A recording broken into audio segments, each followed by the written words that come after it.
First of all, I think your analysis was very straight line. History doesn't run in a straight line. Kid, you cannot tell your neighbor he is stealing ducks when you are stealing frogs. As High Commissioner, I was wrong. As Charandas Prasad, I reacted naturally how any person would have. I did not come here for that kind of abuse. I did not come here for that kind of abuse. If you're going to go down that road, I'll walk off. But it's all okay once they're talking. If they were talking, I could not have been here today. You got ADHD. I got that. Calm down. I think I've done enough in terms of taking our team out of trouble from losing. Come on, Lord Taylor. That's good. I'm reading the script now, and the first person that comes to my mind to play a detective, Yes, but the an Chinese erratic Mickey detective, Rodriguez. is Mickey Rodriguez. Why an African slap an Indian? Why a man and slap a woman? Look, girl, how you deal with that? You deal with that. We must encourage platforms like this because it brings together different people and allows for discussions to take place in our country on a multiplicity of fundamental issues. Kingdom, you apologizing for something you think I did is wrong. I don't want you to do that, and you should not have done that.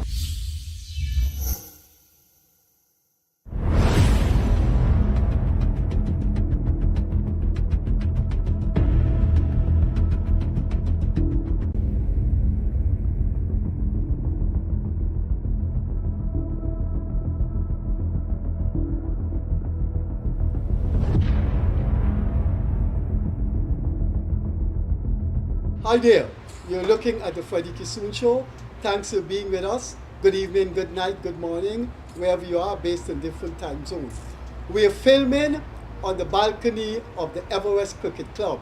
As you can see in the background is the Everest Cricket Ground and the youngsters practicing. And beyond that is the mighty Atlantic Ocean. Interestingly enough, this cricket ground was called Indian Sports Club. And tonight our topic racism. As our guests this evening, 2 lawyers and 1 medical doctor, but they would not be discussing the legal world of Guyana, or they will not be discussing medicine. They will be discussing racism, the pronouncement of Guyanese society along racial lines. We're coming up to an election, and one would have liked to think that as we come up to that election, the last thing we would want would be to incite people unnecessarily by invoking who is African, who is Indian, and who you must vote for or who you must cling to based on race.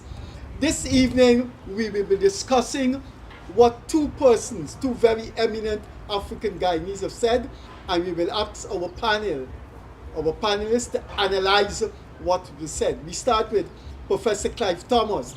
Professor Clive Thomas, as reported in the Starbuck News, said to his party's executive meeting, referring to African Guyanese, when you trade your votes for perks, when you sell your votes for resources, you lose your vote forever. He was, of course, referring to African Guyanese and visiting PPP government teams going to their village. He interpreted that as selling your votes. 1 week after Dr. Clive Thomas said that, David Hines, who was at that same meeting, came out with a devastatingly obnoxious statement that in Guyana, African people must stick with African parties. He said in a country where there is division between Africans and Indians, Africans must stick with their own. And he called African actors, African political activists, and African youths gravitating to the PPP some scatological descriptions as ass liquor, bottom ass liquor, particularly referencing James Bond and Chronicle columnist Leonard Craig, to discuss what it would be like as we lead up to the elections is two iconic names in Guyana, Charan Das Prasad and none other than Mr. Datadin himself, Sanjeev Datadin, and the leader of a new and united party, Dr. Mark France. What do they have to say about what Dr. Thomas and Dr. David Hines have to say? Do they fear for Guyana in an election coming up? Are these two men ruminations to be dismissed, or are we in for trouble? How can we stop Thomas and Hines from repeating it? And do Hines and Thomas have any tractions among African Guyanese? So that is our discussion tonight, and we start with Mr. Sanjeev Datadin, National Attorney at Law and PPP representative in Parliament. Sanjeev, thanks for being to this program for the upteen time. Sanjeev, do you have a fear that there's going to be more Clive Thomas and David Hines spouting things that we wish they would not say? I do, but firstly, let me say good evening to you, or good day, or good morning to your viewers. Freddie, thanks for having me again, and of course, I'm happy to be here. Now, we start at the beginning. You said that these are eminently, or two eminent Guyanese, Clive Thomas and David Hines. I am Guyanese. They are not eminent. They could never, ever represent Guyanese people with that mentality. Now, this is not the first time that David Hines has said things that are so racially motivated. I wonder, I have never met the gentleman, I do not know him. I have seen and I have heard persons say that he's an academic, he's educated. I have never seen anything of him to indicate that. It is disappointing if he is that person. And he, as I am a senior and prominent member of Walter Rodney's party, Rodney couldn't possibly want him in that party. And I say it with all seriousness. You know, during the elections and the fiascos of 2020, while we were waiting for results, I was on a program with him.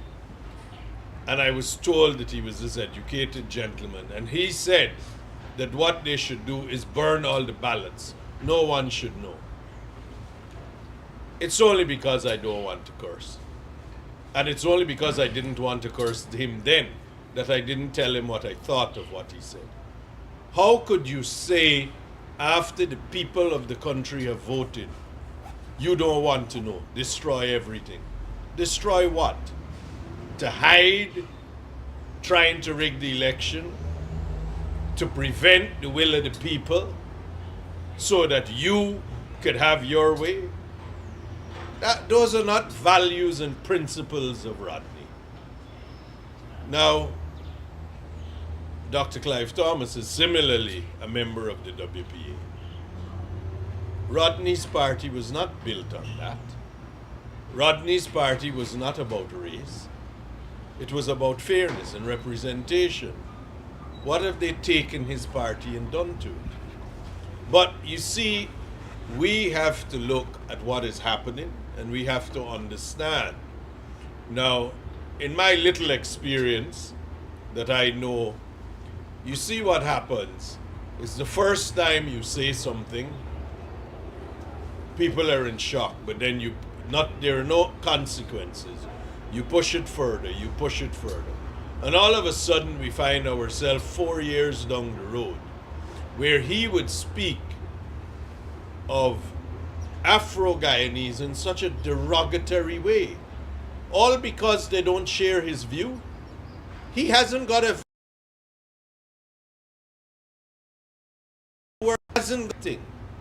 He hasn't said anything in 4 years that makes sense. And still, when people don't want to blindly follow what he says, he insults them. Well, it's the old adage. When you can't win an argument, then you insult your opponent. But he insults every Afro-Guyanese who wants to join the PPP. What is wrong with joining the PPP? They're a political party. People are free to join them. You would hear another argument and another fight if the PPP were to refuse young Afro-Guyanese from joining. You'd hear an entirely different argument. But that is not the situation. It is inclusive. They want to be, people want to be part of a winners group. They see what is happening. They can judge for themselves. People always back a winner. The West Indies in their heyday, the whole world backed us. Not so much now because we don't win very much. Manchester United, Chelsea, everybody's a Manchester City fan all of a sudden. Because people gravitate towards those likely to win. But you also have to look at what is going on in Guyana and policies, and what is going on and what people are seeing. The system is not perfect. No country could be. But is there more positive? Is there more growth than there is negative? Of course there is. And people want to join the party so that they can participate in the decision-making process, so they can do something. He and all of those like him, because what he does is he stirs it up to incite people about race. First, there was the attacks on the parliamentarian, Ms. Chandan, because she said, to be fair about the budget, she couldn't criticize it. He doesn't like that. The people of his ilk, like Rickford He called him a Burke, slave catcher. like Rickford Burke, they won't do that. They go to these derogatory names because they know it's inflammatory. It will give them 15 minutes of fame, but they don't understand the destruction they do. Both of them sit in the United States. Let them come here. Let them come here and participate in building this country, instead of sitting there with views that are not only old-fashioned, outdated, Racist. maniacal, views that no country could survive on by adopting. And the likes of Burke and the likes of this clown sit there and pontificate about what they think. What does he know about governance? What does he know about leadership? He's never done it. He's never come here into Guyana and participated. They all ran. Now they're angry that the people who are here are making decisions that are in their best interest, that are in their family's best interest. But they still want to sit there and dictate. Now, who is the one with the colonial mentality? If we don't agree with you, somehow it's wrong? He cannot, I have never seen a glimmer of intellect from that man. I have never seen him make a point that makes sense. Even when he speaks about West Indies cricket, he's speaking nonsense. He doesn't understand the game. He has this whole thing about, he had a few shows about West Indies cricket. I thought it would be remotely appealing. He doesn't understand the game. He doesn't understand how it's played. But everything in his eyes, he sees as being race. It's unfortunate that it's true. That when you walk around with a hammer, everything looks like a nail. And he walks around with this filter over him that he cannot understand. For all his supposed promise, he's produced nothing. For all the leadership prowess, he leads no one. And now, in the later ages of his life, he's angry. The same could possibly be said for Dr. Thomas. He's in his 80s. All the promise that he had and all the great things he should have achieved. His greatest achievement under the last government was what? Auditing places, Clive Thomas auditing places and looking to file charges and find corruption and dictating what we should do with oil money? Really? That's what you came to? If you told him that, honestly, if you told him that in 1990, he'd slap you. He was better than that. But all of these people who have had their run, had their chance, their impact is nothing. There is hatred because they haven't fulfilled what they should have done, and they now want to persuade the youngsters in Guyana to do that. And unfortunately, it's fertile ground. It's easy to convince the unlettered and the uneducated that the reason their life is bad is because of race. Has nothing to do that they wouldn't go to school. Has nothing to do with they wouldn't get up and go to work. It is because of their race. Somebody has got to stop people like them from trying to influence children. Their vile hatred has no place in Guyana. In fact, I don't know where it has a place. It has no place in this country. Not anymore. Dr. France, your party ANUG issued a condemnatory statement on what Dr. Hines said. You want to tell our viewers how you feel as the leader of ANUG about that? Good evening, everyone, and Freddie, thanks for having me on your show once again, and hi to the two co-panelists on the show this evening. Yes, ANUG is a party that was in our formation. One of the main pillars was for inclusiveness in the Guyanese society, and for us to get past the race relations that we see, especially coming up to election time when it's more evident. Now, both of the major groupings have been accused of having some amounts of racism attached to them, and that's a known fact. However, we would expect that leaders from these political groupings, all of the political groupings, should carry themselves with a certain level of respect, a certain level of class, something that is expected of you, especially by younger persons who may not have known of your struggles. So, for example, the statements by Dr. Hines, they were not just obscene and vulgar, but it was taking away the rights of the Guyanese individual. We have a right to associate. We have a right to political ideology. We have a right to support whatever groupings it is. And this is a right that is guaranteed by our Constitution. Now, if you choose to deny me that right, or to ostracize me, or to quarrel on me because I have made a decision, a sane decision to support a political grouping that may not have been traditionally the one that I supported, but it is my right. And you do not have the right to criticize me for such a decision, and for you to use such lewd words or statements to describe my actions. Now, Dr. Hines has not issued an apology, and this is something, when we speak from ANUG, we try to put forward solutions.